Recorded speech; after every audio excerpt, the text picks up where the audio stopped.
And the one thing that has made and defined your presidency more than anything else: promises made, promises kept.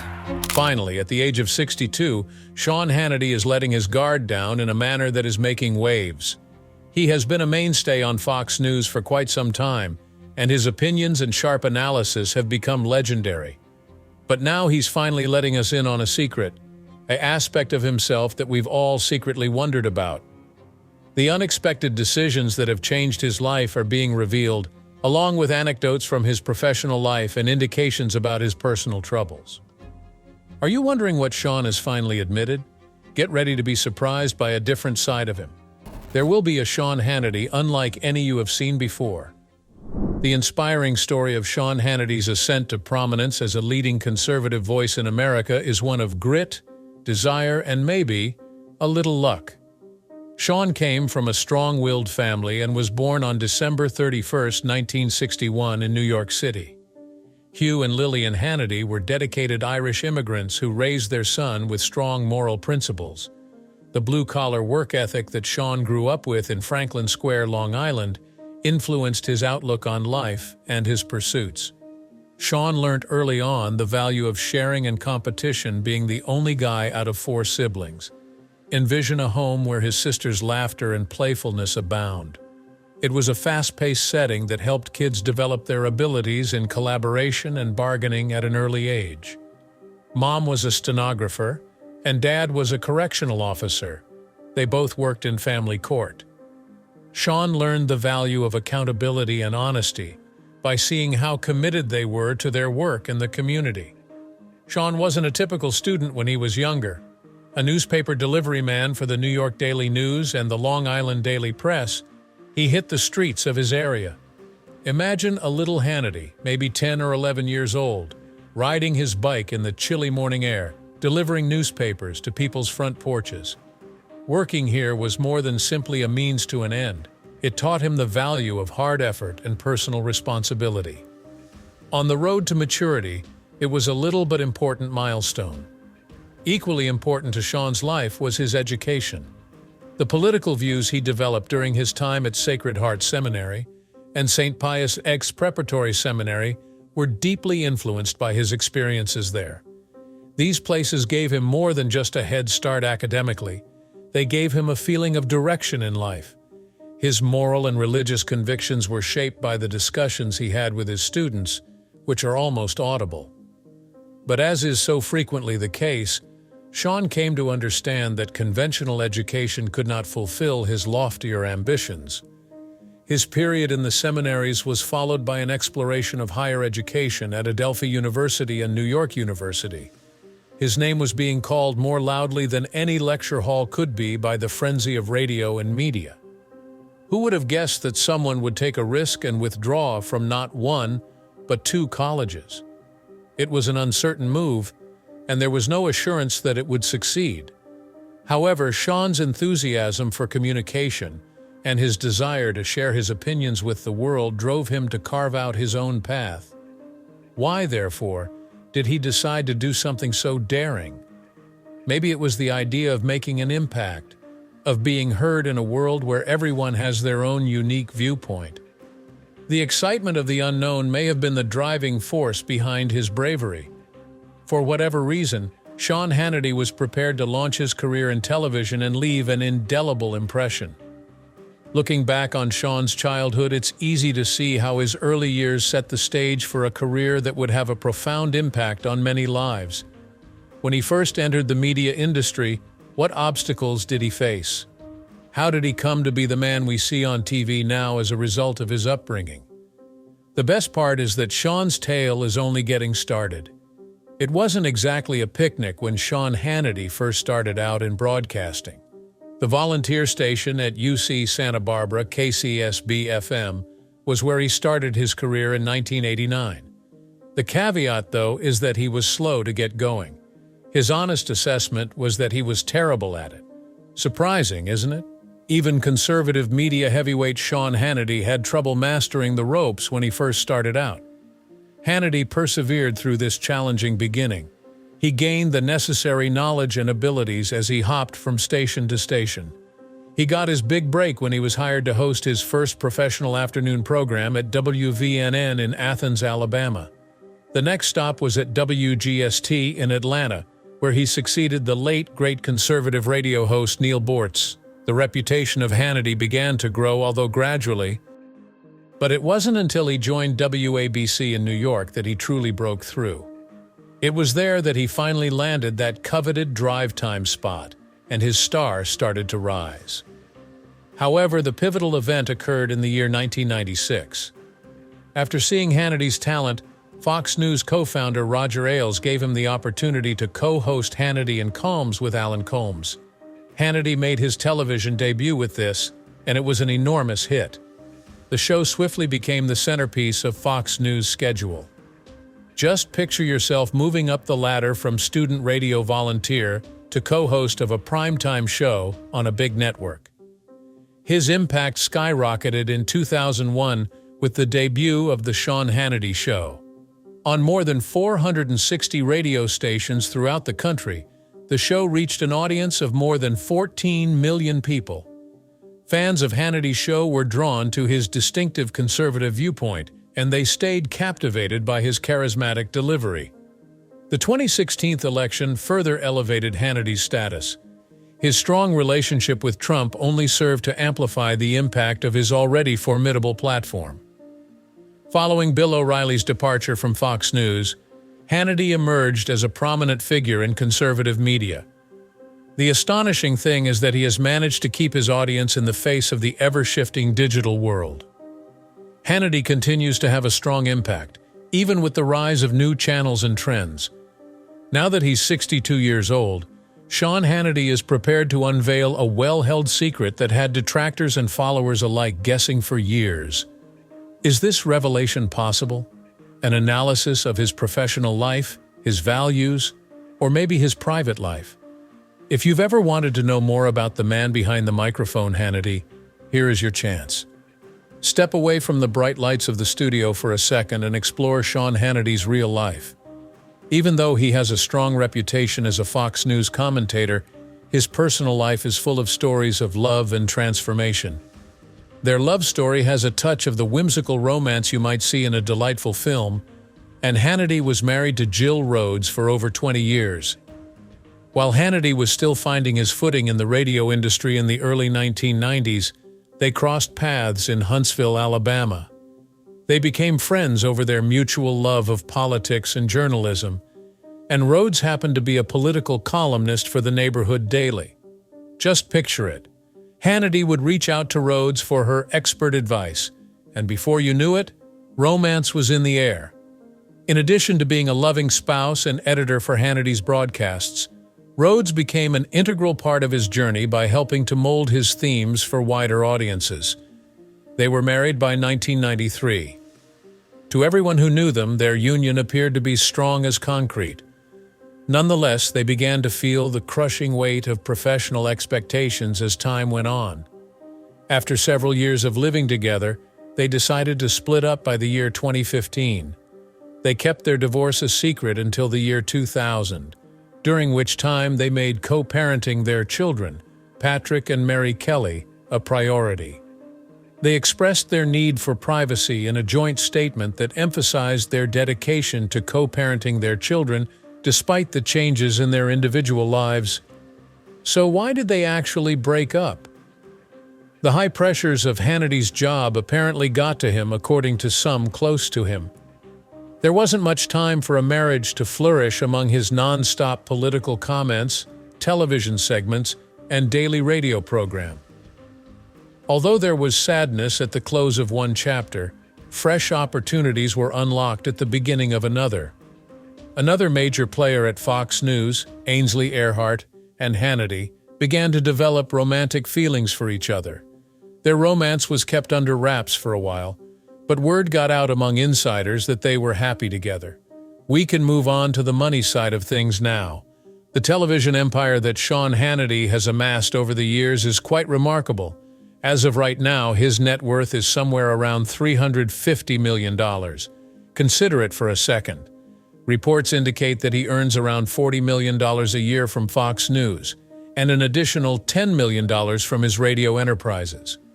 His monthly earnings from these endeavors amount to almost $6 million when everything is included. Plus, Hannity's remarkable portfolio of 50 rental properties brings him an extra $10 million annually.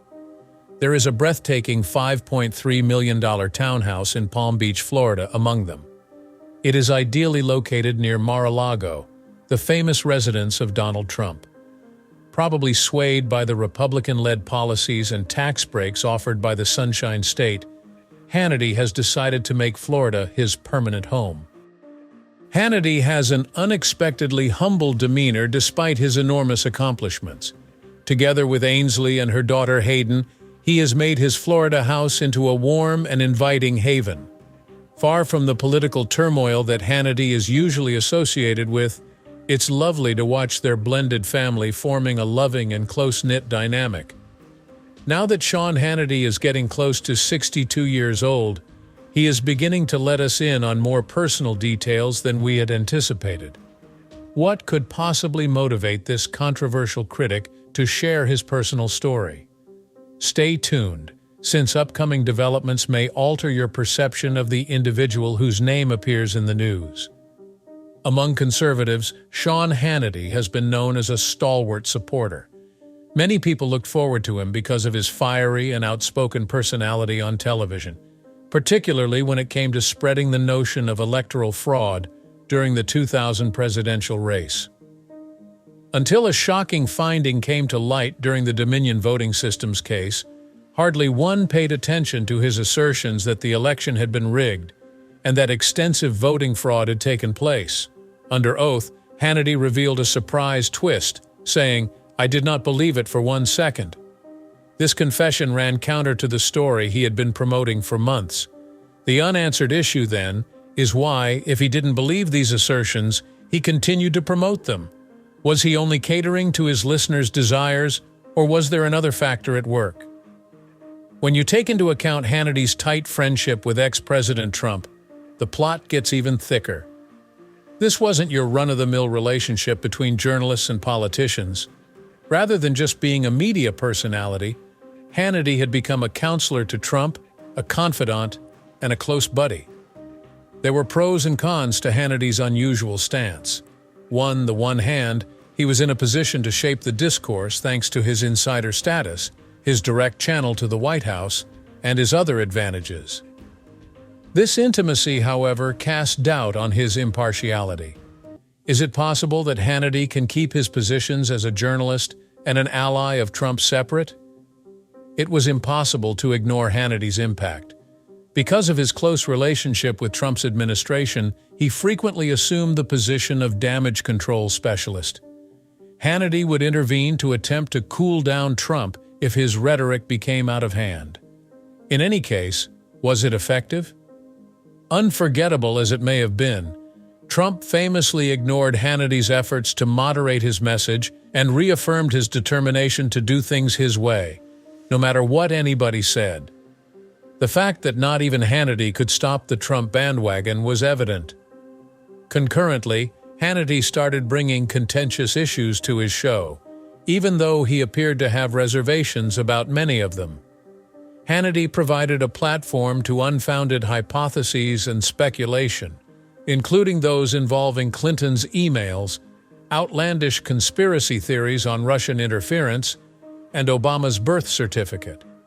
Among the most notable was his conversation with election fraud accuser Sidney Powell. Hannity exacerbated her bogus charges by bringing her on his show, but his subsequent testimony showed that he didn't believe her. Why, therefore, bring such prominent attention to causes he obviously didn't support? Intense criticism from Hannity grew as the Mar-a-Lago probe and Trump's legal troubles centered on the FBI and DOJ. He accused government agencies of being politically driven and cast Trump supporters as the targets of a deep state plot. Concurrently, he drew a sharp contrast between Trump's treatment and the alleged immunity of prominent persons such as Biden and Clinton. Also, in oath, Fox News executive Meade Cooper stated that she was never led to accept the falsehoods about Dominion.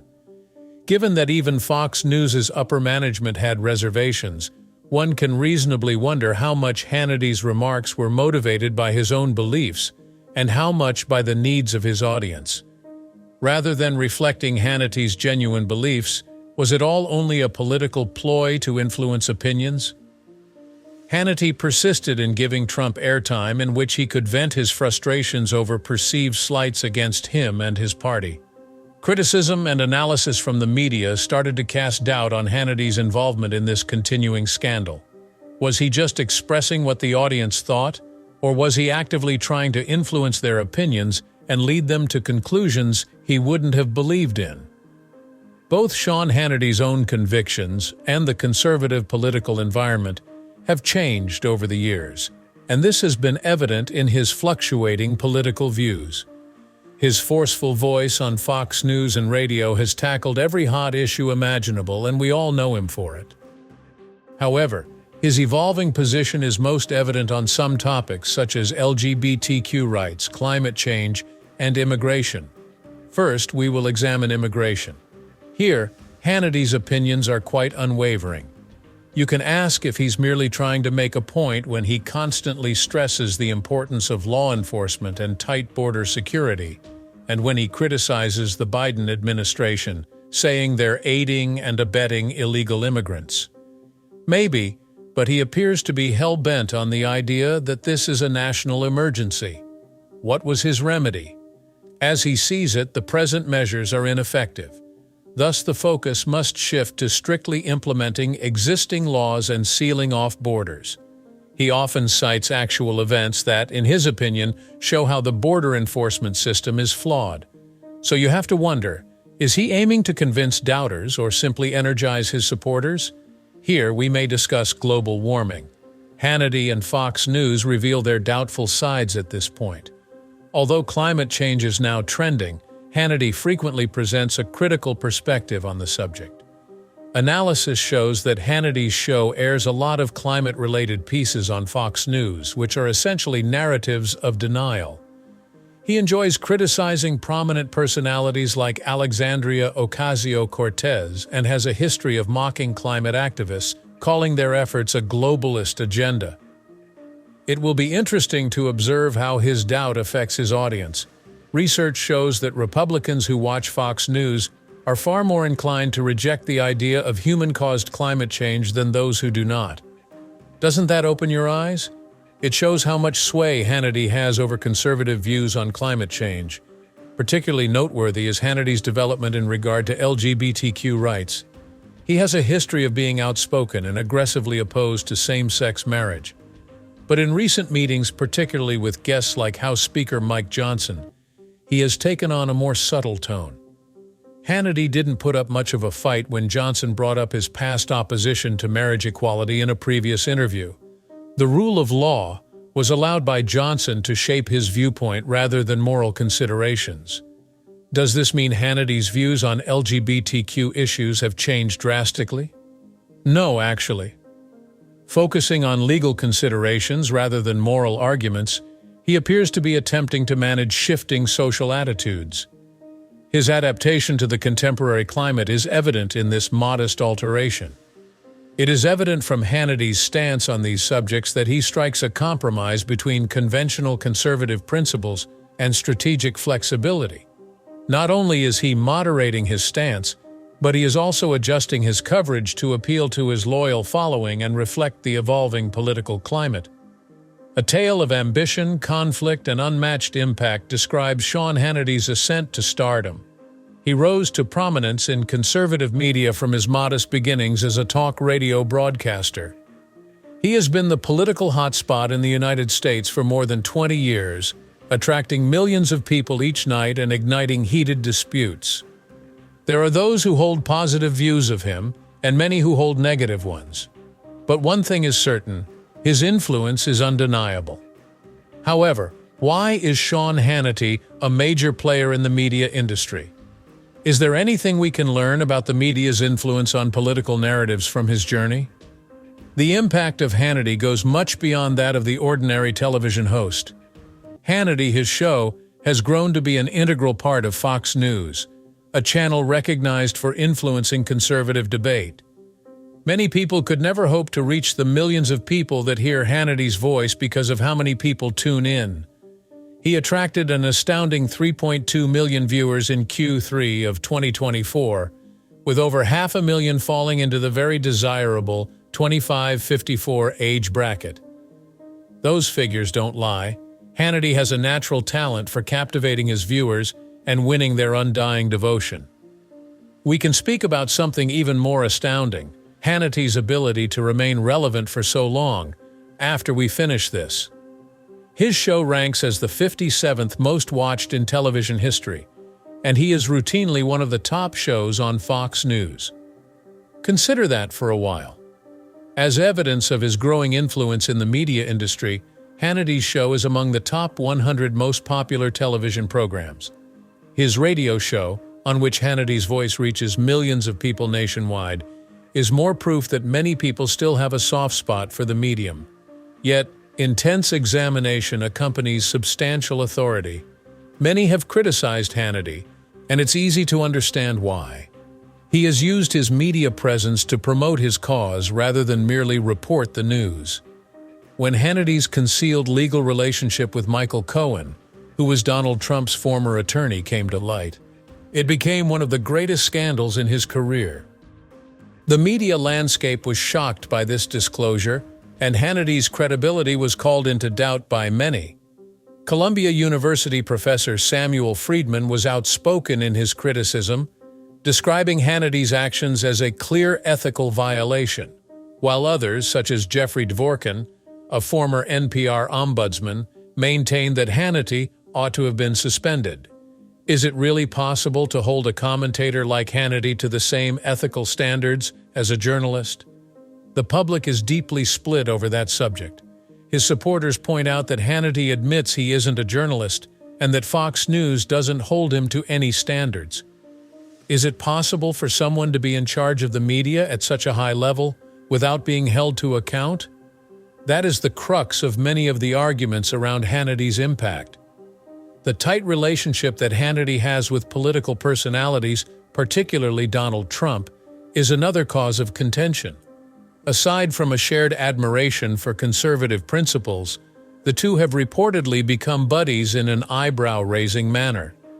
With Hannity offering Trump counsel on campaign tactics and even suggesting candidates for the White House, some have even gone so far as to say that they have a profoundly respectful relationship.